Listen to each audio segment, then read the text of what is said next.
En hélicoptère, nous arrivons au point de rendez-vous.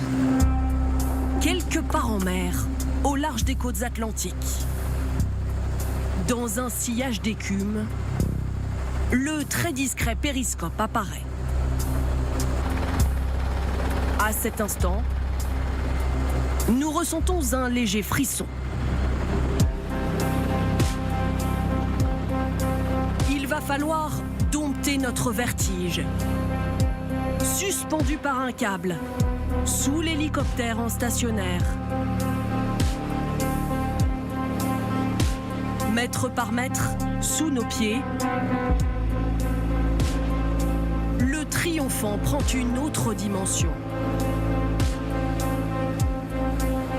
Un géant de 138 mètres de long, l'un des maillons les plus stratégiques de la défense française.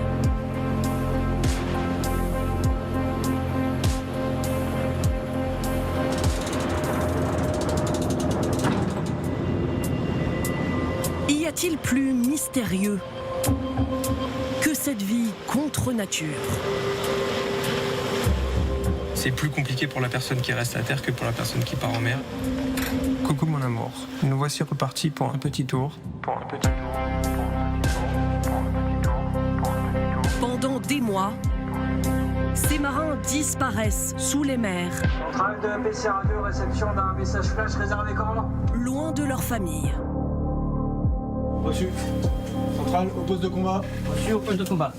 Nous sommes en route au 3-2-0, les bâtiments sont sortis, asservis, vitesse lock 7 nœuds 6, nous sommes réglés machine avant 4 en loi IP.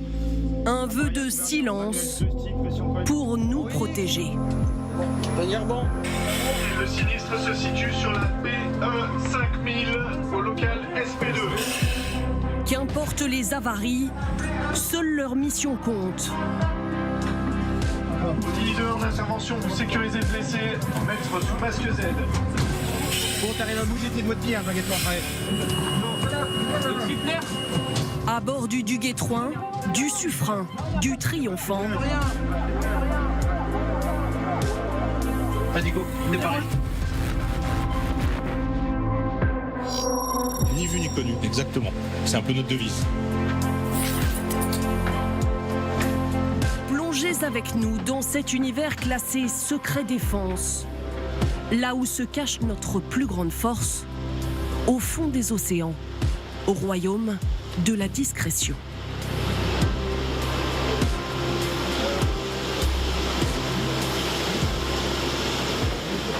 Vous êtes à bord du Triomphant, le sous-marin nucléaire lanceur d'engins, qui est le premier de la série des SNLE de deuxième génération.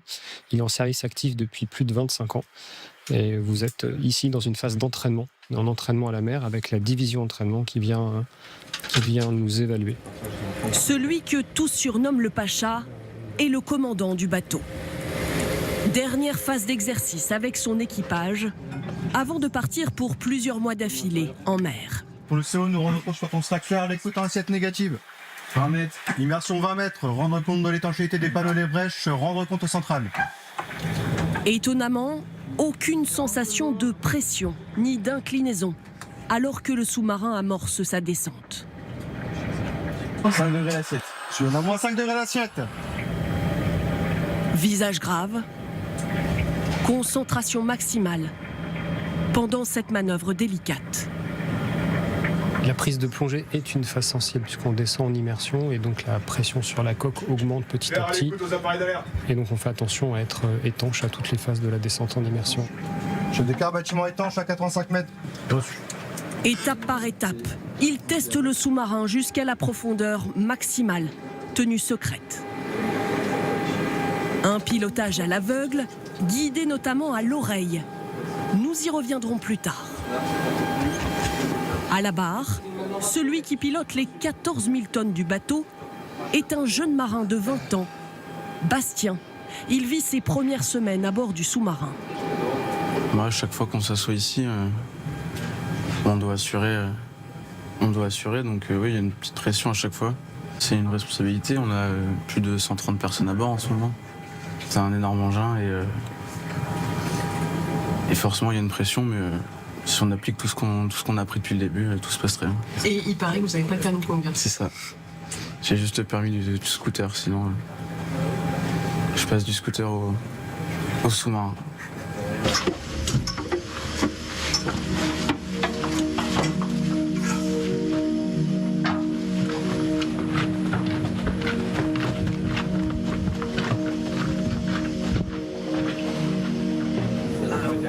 Ce sous-marin, c'est un concentré d'hommes et de technologie. Il n'y a pas encore de femmes dans cet équipage.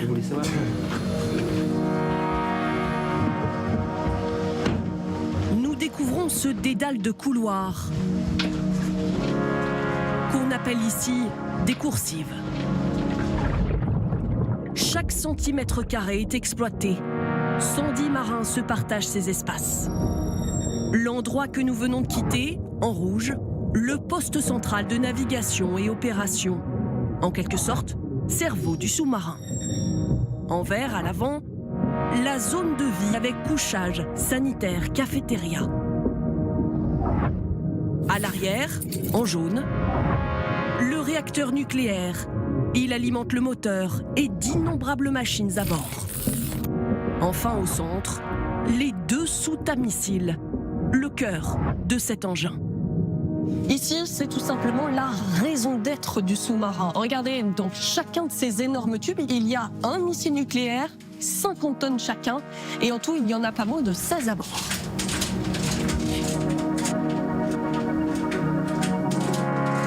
Depuis plus de 50 ans, des sous-mariniers comme Sébastien se passent le flambeau sous les mers, à bord de sous-marins nucléaires lanceurs d'engins, dits SNLE. La France en compte 4, avec le Triomphant, le Téméraire, le Vigilant et le Terrible. 24 heures sur 24, 365 jours par an, au moins l'un d'eux est en patrouille, pour être prêt, si besoin, à utiliser ces missiles, l'arme ultime. Le missile M50 a une portée supérieure à 6000 km avec un chargement de tête multiple qui va nous permettre d'atteindre différents objectifs juste avec le départ d'un seul missile.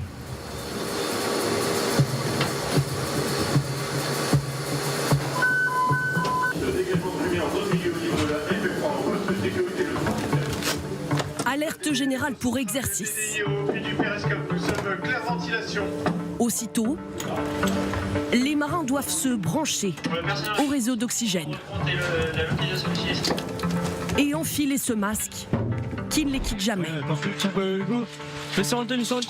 Branle-bas de combat aux 4 coins du bateau.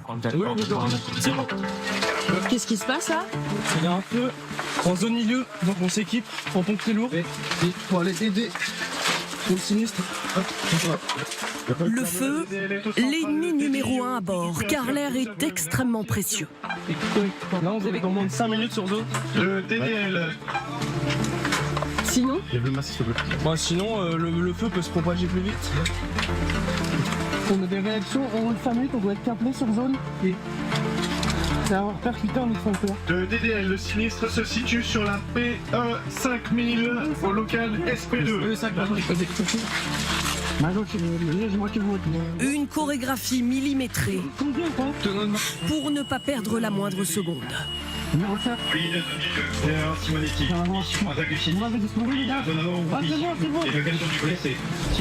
En attendant ces pompiers lourdement équipés, une première équipe arrive. Et rien n'est simple dans cet univers si exigu. Pour corser l'exercice, l'un d'eux joue le rôle d'un blessé. La priorité du DDL est l'attaque. J'ai cogné la tête. Moi, j'ai cogné la tête, il vient de tomber. Non, il respire, il a un fond radial, il est pas cyanosé, il a mal au dos, il est non déficitaire. Parfait. Ok, donc on va s'occuper de toi. D'accord? Monsieur. Donc pour l'instant, Bon, t'arrives à bouger tes doigts de pied, t'inquiète pas. Ouais, ça marche. l'entraînement, en fait, ça permet de donner un meilleur niveau aux équipes. Si on les met face à des situations complexes, ils vont voir comment réagir. et forcément leur niveau va monter derrière. Donc il faut savoir réagir en toutes circonstances. Il faut pouvoir compter sur son binôme, peu importe le nombre d'années qu'il a en force sous-marine. Savoir réagir avec sang-froid. Car il faut imaginer la même scène avec de la fumée, sans visibilité donc. À tout instant, dans la panique, il risque de se blesser dans ce champ d'obstacles avec des angles métalliques partout. Vous allez où là? On va foutre un mission avant, pour la surveillance. On va faire un perte. Allez, vas-y, dès que vous sortez, vous capez. Vas-y, quoi. Action éclair. Rien ne doit interrompre leur mission. Une fois au fond des océans, pendant 2 à 3 mois sans escale, il faut gérer les avaries sans remonter en surface. Personne ne doit pouvoir les localiser. Sous l'œil des instructeurs, ces marins n'ont pas le droit à l'erreur, sinon la prochaine patrouille se fera sans eux. Naviguer en haut en décassant puisque dans la coursive se situe entre toi. Vous donnez les conditions d'ambiance et vous annoncez après feu éteint. Ok? Température à la baisse.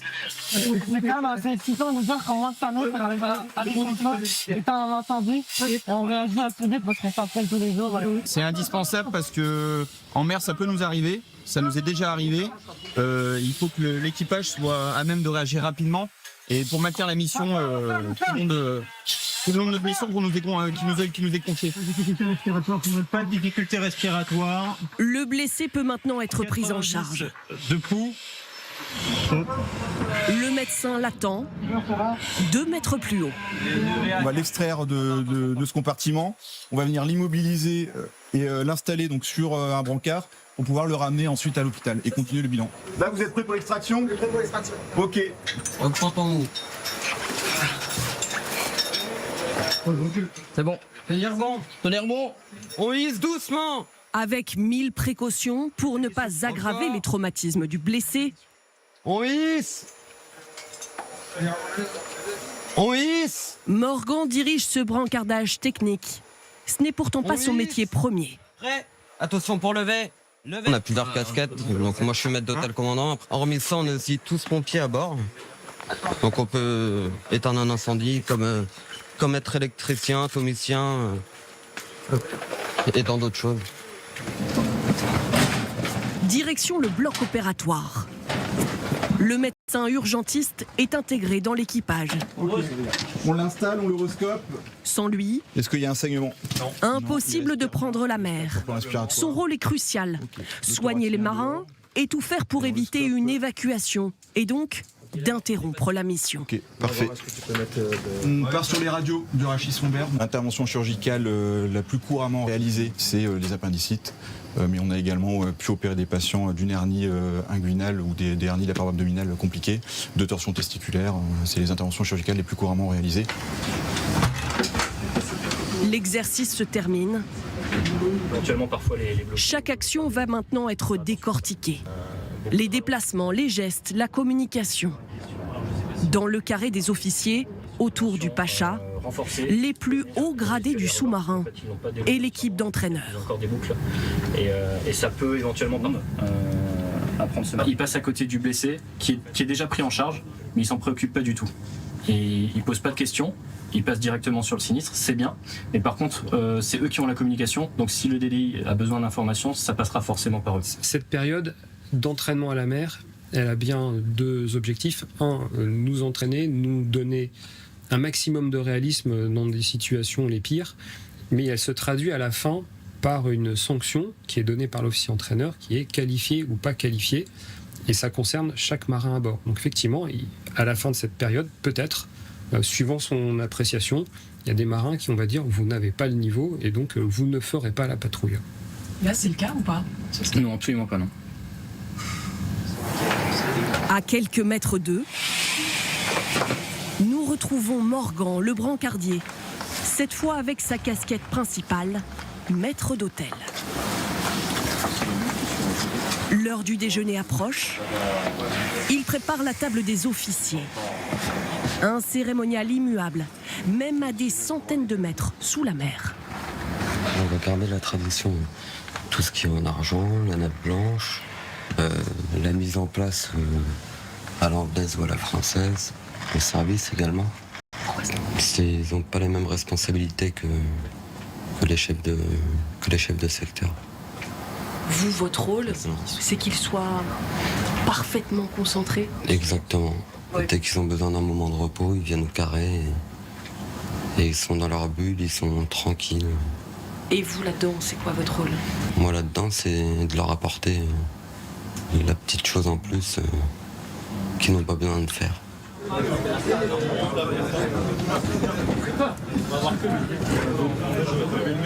Seul le décorum change. Les menus sont les mêmes pour le reste de l'équipage, à la cafétéria. C'est l'endroit le plus spacieux du sous-marin.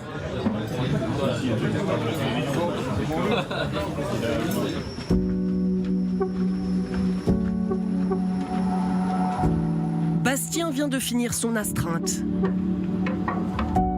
Souvenez-vous, nous l'avions rencontré un peu plus tôt. Il était aux commandes de ce bateau. Il arrive dans son poste, autrement dit, sa chambre. Relève le quart, le premier tiers prend le quart, premier relève. Un espace partagé par 4 marins. Mon lit, c'est ici. Donc c'est là que dès qu'on a un peu de temps libre, on vient se reposer. Des fois dormir, lire un peu, ça fait du bien de se poser entre le service, les exercices. Dans cette période, on a pas mal d'exercices, donc on peut venir se poser, se ressourcer avant de repartir au feu. Donc toute votre intimité, en fait, votre espace personnel, c'est ça? C'est ça tient à ce rideau en fait. Donc après c'est suffisant. Hein. Vu que tout le monde a un peu de service différemment dans la chambre, il y a des moments où on se retrouve tout seul. Donc finalement, c'est un peu comme avoir sa chambre pour soi.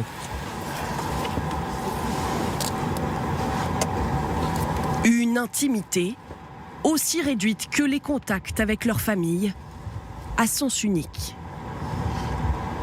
Avec tout l'équipage, en fait, il y a une cohésion et ça remplace un peu ça. Ça nous permet de pas trop penser. On est occupé la journée, il n'y a que la nuit et la nuit on est fatigué donc on dort. Donc en fait, on est vite occupé, on n'a pas le temps de penser trop à la famille. Nous, on peut recevoir que les messages extérieurs. Donc tous les 10 jours, on a un message de 40 mots qui est écrit par notre famille et c'est lu en fait, c'est vérifié pour que en fait toutes les mauvaises nouvelles soient filtrées et qu'on ait que les bonnes nouvelles pour ne pas casser le moral et puis qu'on se concentre sur la mission, quoi. Mais vous, par contre, c'est zéro. On ne doit pas répondre, on peut pas répondre en tout cas. Sauf cas d'extrême urgence, Radio, réception d'un message flash réservé commandant. le SNLE doit rester totalement muet, Reçu, j'y vais. indétectable tout au long de sa mission, pour pouvoir déclencher le feu nucléaire sur ordre. Commandant, qu'est-ce qui se passe? J'ai reçu un message d'exercice pour faire un lancement simulé de missiles balistiques. Donc maintenant, je vais rappeler tout l'équipage au poste de combat. Chef du quart, tu rappelles au poste de combat stratégique pour un lancement simulé et tu descends à l'immersion de sécurité. Reçu. Centrale, au poste de combat. Reçu, au poste de combat. Il lance la procédure de frappe nucléaire. Un exercice Au poste de combat. sans tirer, bien sûr. Au poste de combat. C'est bon, tu viens avec quoi? Fallait multifonction.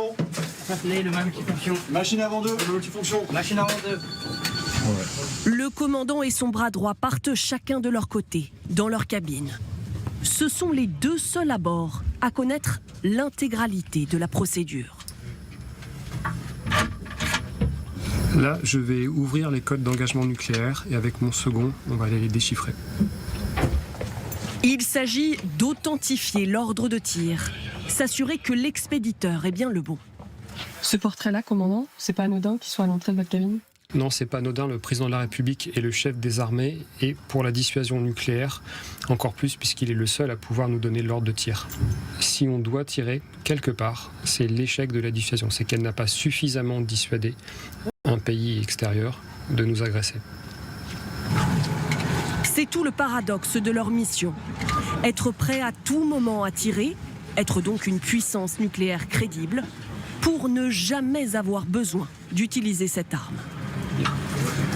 Se disposer pour un lancement simulé de 16 missiles balistiques. Attention, je passe un lancement, j'affiche lancement simulé, je sélectionne 16 missiles.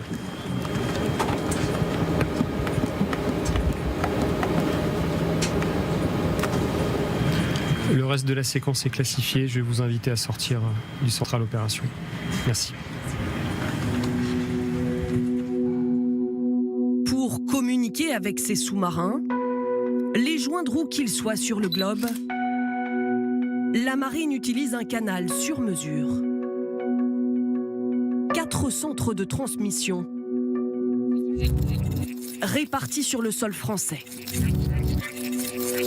Direction le plus grand de France, à Rosnay, à 300 km des côtes. Perdu dans la campagne berrichonne, nous découvrons ces 13 étranges antennes. L'un des sites les plus protégés de France. Croisez secteur de surveillance. Aussi méconnue que stratégique, cette base militaire date de la guerre froide, créée par le général de Gaulle, en même temps que son programme de sous-marins nucléaires. Vous voyez ce pylône central, il mesure 357 mètres. C'est tout simplement la plus haute construction humaine de France, devant la Tour Eiffel. Le but est mettre des ondes vers les sous-marins, 7 jours sur 7, 24 heures sur 24. Des messages cryptés sont envoyés par ces ondes à très basse fréquence, capables d'aller très loin et de pénétrer dans l'eau. On a une antenne omnidirectionnelle en fait, qui permet d'émettre à 360 degrés. Sans ordre, le sous-marin ne peut pas accomplir sa mission. Ordre opérationnel, bulletin météo, messages de leur famille. Personne ici ne connaît le contenu des messages, ni à qui ils sont adressés. Nous ne savons pas exactement ce qu'on envoie. On s'occupe vraiment du matériel. Et notre priorité principale, c'est justement d'envoyer l'ordre stratégique venant du gouvernement. Autrement dit, l'ordre de tir nucléaire doit pouvoir être transmis aux sous-marins à n'importe quel moment, quelles que soient les circonstances. Ce jour-là, dans la base, simulation d'attaque. Pour exercice, alerte, drone, alerte, drone. La porte du bunker se ferme. 35 tonnes de blindage, censés résister à un souffle nucléaire. Eux aussi s'entraînent à étouffer un feu naissant. Tu rentres de le gaz 134. Le compresseur. Celui tout au fond. On monte un feu sur le compresseur, ok?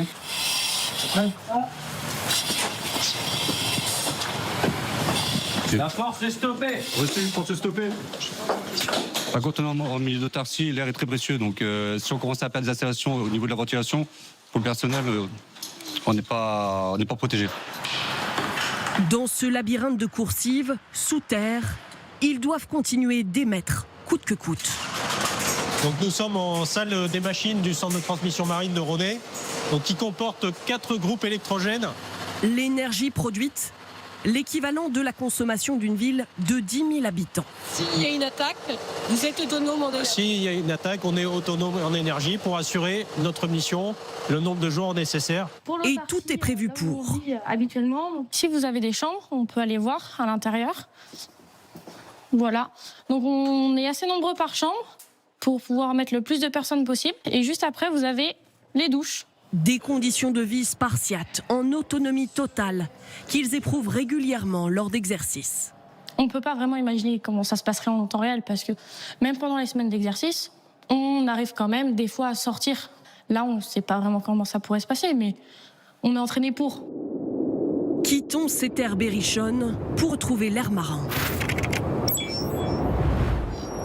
Direction la rade de Brest, dans le Finistère.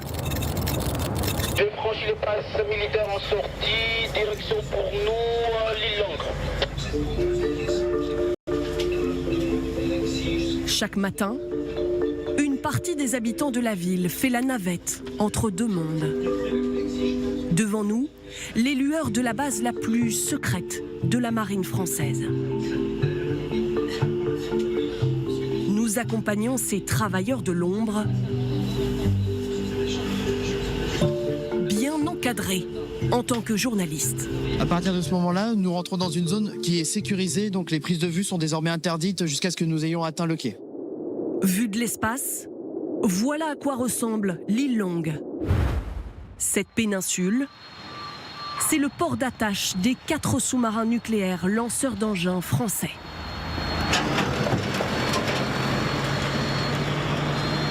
Pour les militaires, comme pour les civils, tous doivent franchir quotidiennement de multiples contrôles, mais aussi respecter un devoir de réserve en dehors. Oui, très très bien, c'est bon, merci. Interdiction de raconter sa journée, encore moins quels bateaux sont en mer ou à quai. Chaque jour, environ 2000 personnes franchissent ces portes et pour nous, comme pour tout le monde, obligation de laisser son téléphone portable à l'entrée. Et seule une poignée d'entre eux a accès à cette zone, la plus sensible de la base.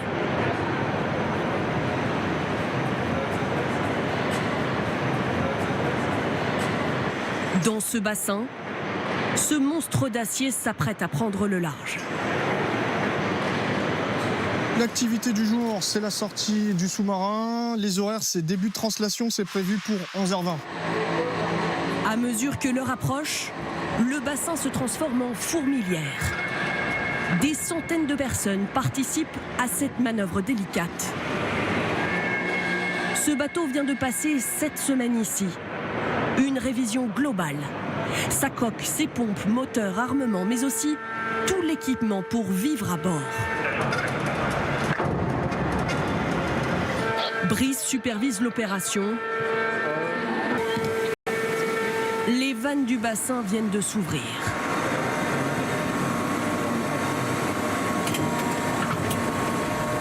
L'eau monte tout doucement. À partir d'un certain moment, le sous-marin, il va ce qu'on appelle se déséchouer. C'est-à-dire que c'est l'eau qui va faire porter le sous-marin.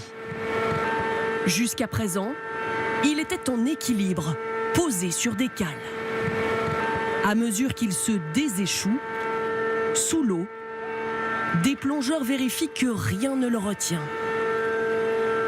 À tout moment, il risque de rouler ou toucher le quai, à moins d'1 mètre d'écart par endroit.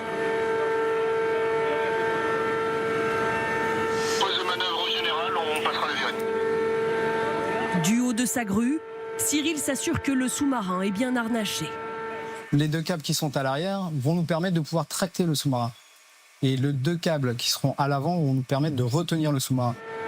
Car ce poids lourd est incapable de manœuvrer seul en surface. Vous avez un accord pour débuter la translation.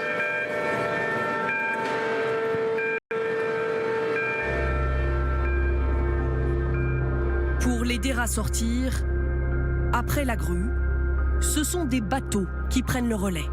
Le pilote donne les ordres au patron des remorqueurs et des pousseurs pour maintenir le bateau dans l'axe. Ce qu'on ne voit pas, c'est qu'à l'intérieur du sous-marin, l'équipage est au complet. 115 marins et leurs pachas à leur poste, prêts à réagir en cas d'urgence. Il va partir en mer, il va revenir, tout un cycle d'entraînement avec d'autres éléments de la Marine nationale avant de pouvoir un jour partir en patrouille et revenir quelques mois plus tard. Le rôle du commandant de l'île Longue, garantir qu'en permanence, au moins un sous-marin nucléaire lanceur d'engins est en mer. Assurer l'entretien de ces bateaux et les compétences des marins. Vous vous rappelez bien les consignes que vous avez eues en cours ce matin? Au même moment, sur l'île Longue, vous tenez l'embout pour éviter de vous le mettre dans la figure. Un autre équipage se prépare au pire, apprendra à s'éjecter d'un sous-marin. Allez, c'est parti. En cas d'avarie grave, explosion, incendie, fuite d'eau, c'est le sas de la dernière chance. Quand t'es prêt, tu mets 3 coups de marteau. Super, attention. 3, 2,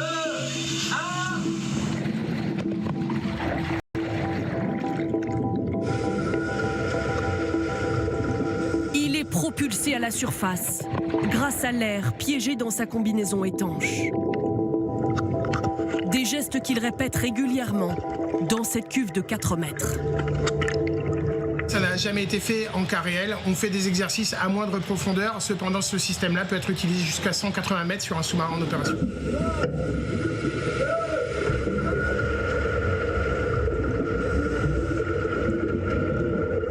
On a conscience que la remontée sera très rapide, d'où potentiellement des problèmes de santé en arrivant en haut. Ça reste quelque chose qui peut représenter un danger si on était amené à le faire en conditions réelles. Se préparer à tous les risques, notamment celui d'une exposition à la radioactivité. Il est contaminé à la jambe. Très bien. Le pôle médical prend en charge un blessé fictif, Un agent masculin. un technicien brûlé au mollet. Tout est très codifié. Il faut savoir que le déshabillage permet de retirer 90% de la contamination. Donc c'est très important. Couche par couche, les infirmiers découpent sa tenue minutieusement. Ils piègent au fur et à mesure les éléments radioactifs. Demande de possibilité de transférer le patient en salle de décontamination. C'est bon, vous avez l'autorisation du transfert du patient. Ok, reçu. Ce poste pour blessés radiocontaminés n'a encore jamais servi en cas réel. Mais il est indispensable au cœur de cet arsenal. On est un complexe militaro-industriel avec beaucoup d'activités nucléaires, à la fois liées à l'arme nucléaire, bien entendu, à la fois liées au réacteur. Et c'est pour ça qu'on a cet énorme centre. C'est le plus grand centre de prise en charge de blessés radiocontaminés. L'arme nucléaire prend forme à quelques kilomètres de là. Cette usine Ariane Group est le plus grand site pyrotechnique d'Europe. Alors ici on est dans l'atelier de stockage où on vient ici stocker donc les étages des fusées, des missiles. Et donc ici on est devant 3 étages assemblés qui forment une partie du missile, prêt à être équipé à l'île Longue pour être ensuite embarqué sur les CNLE. Ces tubes gris, des missiles M51 presque terminés. Ne manquent que les têtes nucléaires au sommet. Leur taille est stupéfiante. Difficile d'imaginer qu'ils seront stockés verticalement dans un sous-marin. Une fois terminés, ces missiles mesurent 12 mètres de haut. Et il faut bien se rendre compte qu'il y en a 16 comme ceci à l'intérieur de chaque sous-marin lanceur d'engins. Un sous-marin conçu comme une plateforme de lancement pour ces missiles. Lancés depuis le fond des océans, ils vont jaillir de l'eau, puis allumer leur moteur, s'élever dans l'espace à plus de 2000 km d'altitude, avant de redescendre dans l'atmosphère à la vitesse de 20 000 km/h et de larguer leurs 6 ou 10 têtes nucléaires. Leur puissance de feu théorique, 1000 fois la bombe d'Hiroshima. Mais les SNLE ne sont rien sans une armada autour d'eux pour les protéger. Notamment des sous-marins plus petits, de type Suffren, 99 mètres de long. Ce sont des sous-marins nucléaires d'attaque, sans missiles nucléaires. La France en possède 6, renouvelés progressivement depuis 2019. Depuis cette inauguration en grande pompe du premier de série à Cherbourg. Avec la promesse d'être mieux armés, 10 fois plus discrets que ses prédécesseurs.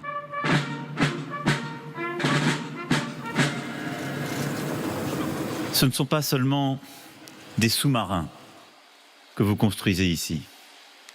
Ce que vous construisez, c'est bien l'indépendance de la France. Ce que vous construisez, c'est notre souveraineté.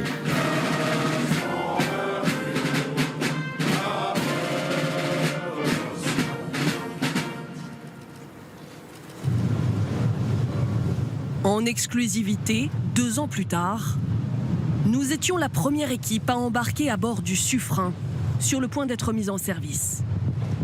Rendez-vous cette fois au large de Toulon, avec l'équipage depuis un mois en mer, pour ses ultimes essais. Nous sommes en route au 220, réglé 70 tours. Un mastodonte à apprivoiser. On va tout recouvrir le haut de la passerelle et on va se retrouver vraiment dans une boîte.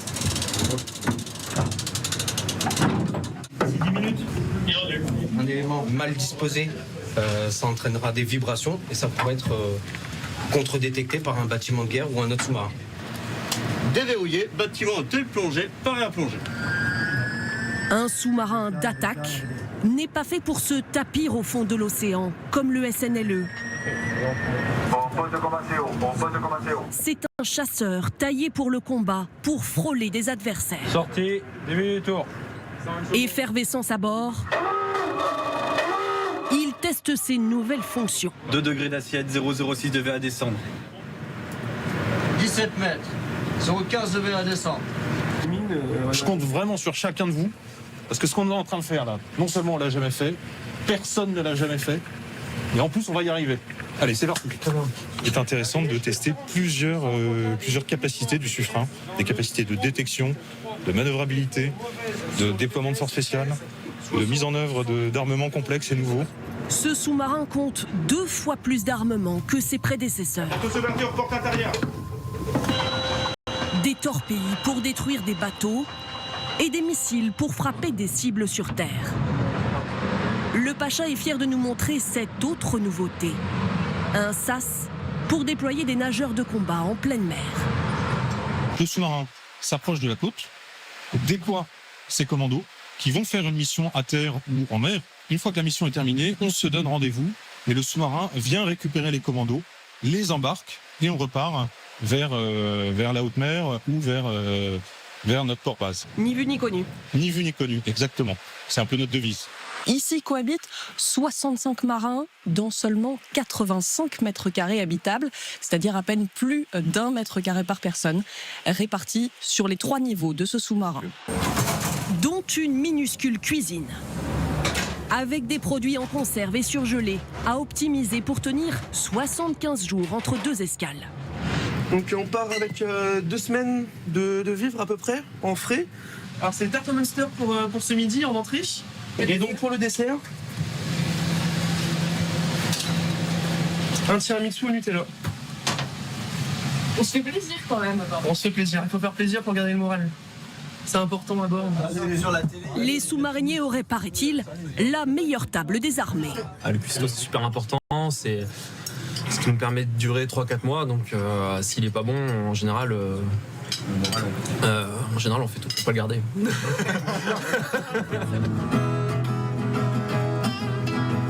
Autre privilège, contrairement aux sous-marins lanceurs d'engins, ceux d'attaque ont le droit d'émettre. Antonin écrit donc à sa femme un mail autorisé par semaine. C'est plus compliqué pour la personne qui reste à terre que pour la personne qui part en mer. J'ai pas de soucis extérieurs, j'ai pas de soucis de plomberie, d'électricité. C'est elle qui subit tout et c'est elle qui gère tout. C'est des femmes d'exception et elles méritent bien qu'on passe un petit peu de temps pour écrire un mail et leur souhaiter tout le courage qu'on peut. Coucou mon amour, nous voici repartis pour un petit tour. Dans chaque recoin, une mini-usine indispensable. Pour vivre, il faut par exemple produire de l'eau potable, de l'énergie, recycler l'air du bateau. Gérald supervise leur fonctionnement et celui du réacteur nucléaire. De quoi alimenter ces machines et la propulsion du sous-marin. Et là à gauche, vous avez tout le réacteur avec les protections radiologiques donc qui nous permettent de passer sans être exposés. Le bruit que fait ce moteur, c'est la carte d'identité sonore du sous-marin. Au-delà de cette porte donc, obligation d'éteindre notre micro. À Cherbourg, depuis 70 ans, des générations de marins sont formés au métier d'atomicien. «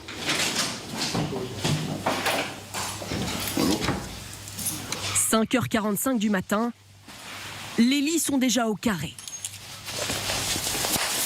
Parfaitement disciplinés et synchronisés, en à peine 4 mois, ces étudiants quittent leur chambre dans le plus grand silence.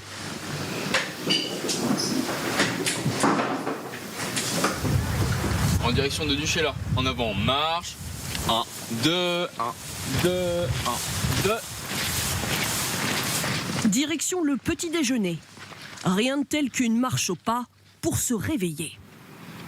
Cette rigueur, Elle ne les quittera plus pendant leurs 3 ans de formation. La plupart des choses qu'on fait, ça nous aide à nous habituer plus tard à avoir une vie vraiment de marin actif. Donc là, petit déjeuner tous ensemble, l'heure de lever tous pareil, l'heure de coucher. Puis même le rythme au cours de la journée, les déplacements en groupe. Il faut vite s'y habituer parce que la vie d'équipage, c'est une vie en communauté. Il faut savoir accepter les autres et vivre avec tout le monde matin et soir. Un jour dans la fusillade, galopant à l'inconnu. À 18 ans, nous allions en cavalcade. Ils n'ont jamais pris la mer, mais ont déjà l'esprit d'équipage. Le moindre déplacement se fait en rang serré, entre 2 cours, pour apprendre le fonctionnement de la propulsion nucléaire, du porte-avions Charles de Gaulle ou de sous-marins. Charlotte aura le choix. Depuis 2017, les submersibles sont accessibles aux femmes. Je finirai, je l'espère, atomicien, propulsion navale, donc sur SNA, je l'espère. C'est un cadre de vie hors du commun quand même, que ce soit sur sous-marin, c'est quelque chose qu'on n'a pas l'habitude de faire et ça m'intéresse. Bientôt, cette machine à vapeur, aussi appelée chaufferie nucléaire, n'aura plus de secret pour eux. L'installation nucléaire chauffe de l'eau et cette eau bout et la vapeur qui est produite permet de produire de l'énergie. Donc vous avez une installation qui est en format réduit, ce qu'on a sur un sous-marin, en taille beaucoup plus petite. Par exemple ici, vous avez une turbine à vapeur, c'est pour ça qu'elle a un sac, qui la protège parce que ça chauffe. Et à côté, ce qu'on appelle un alternateur qui produit de l'énergie électrique.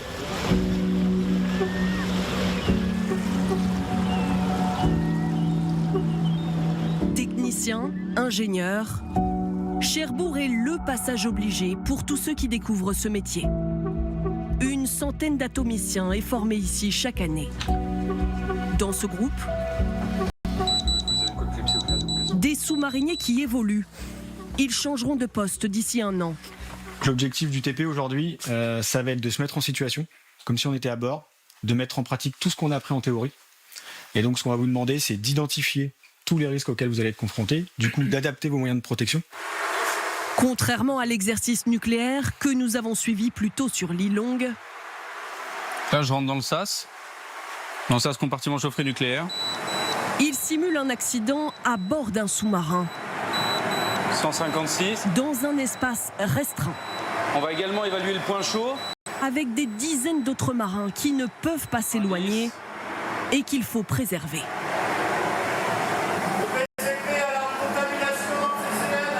Reçu alarme contamination dans le CCN. Je capelle mon masque. C'est potentiellement une contamination volumique. À l'extérieur, ses collègues se préparent à le faire sortir, sans se mettre en danger. Donc là, ils vont installer du vinyle rose par terre pour éviter la dissémination des produits radioactifs si jamais la contamination est avérée. Attention les contrôles. On parle à sa victime, on parle à son impliqué, on lui demande de retourner les mains. On lui parle, on le rassure. On note, les gars, il est contaminé au niveau de la fesse. Donc qu'est-ce qu'on fait? On va le déshabiller. Ok, on lui enlève son masque ou pas? Non. Non, ok, bah on le déshabille. Il y en a un qui prend l'initiative. Gestuelle, gestion du matériel, de la tenue, mais aussi des déchets. Le moindre oubli pourrait les contaminer.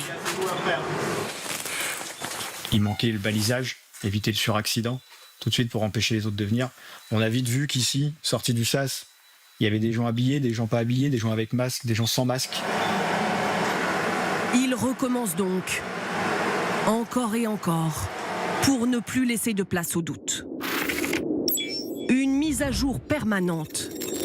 À Toulon, d'autres spécialistes actualisent leurs connaissances quand ils ne sont pas en mer. Tendez l'oreille, imaginez-vous sous l'eau et devinez ce qui nous entoure. Là, c'est un banc de dauphins.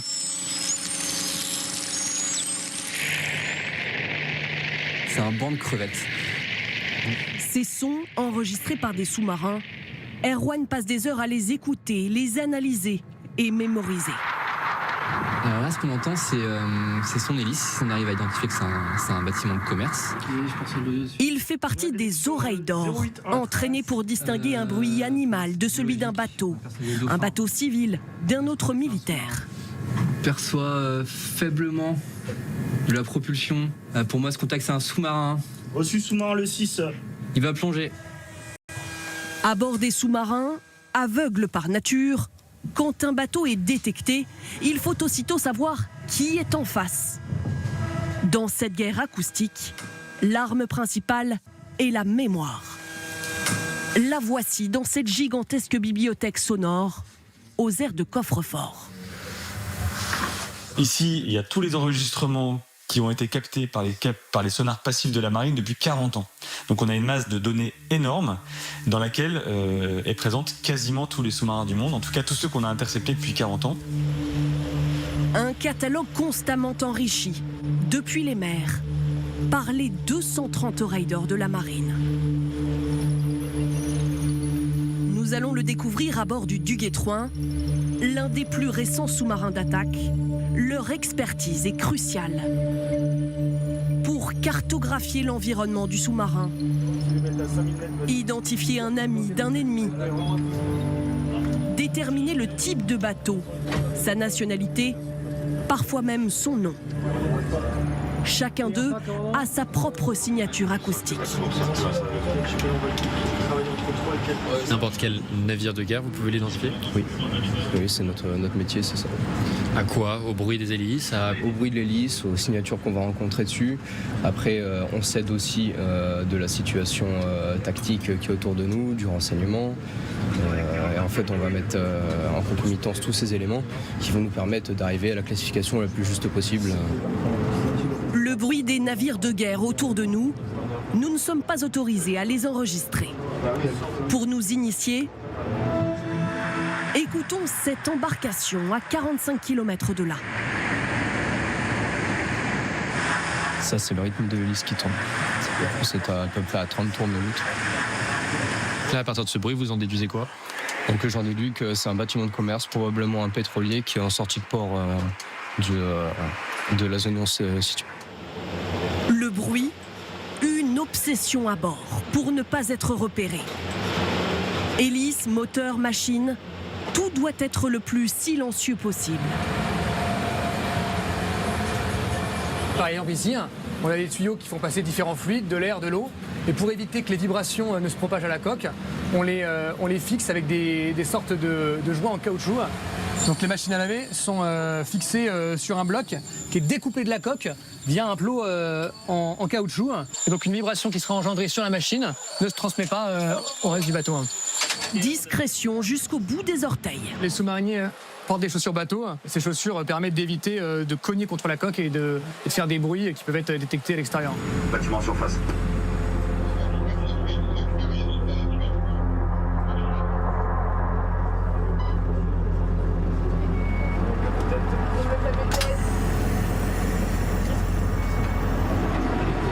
Principale prise de risque, au moment de hisser le périscope à proximité d'une cible.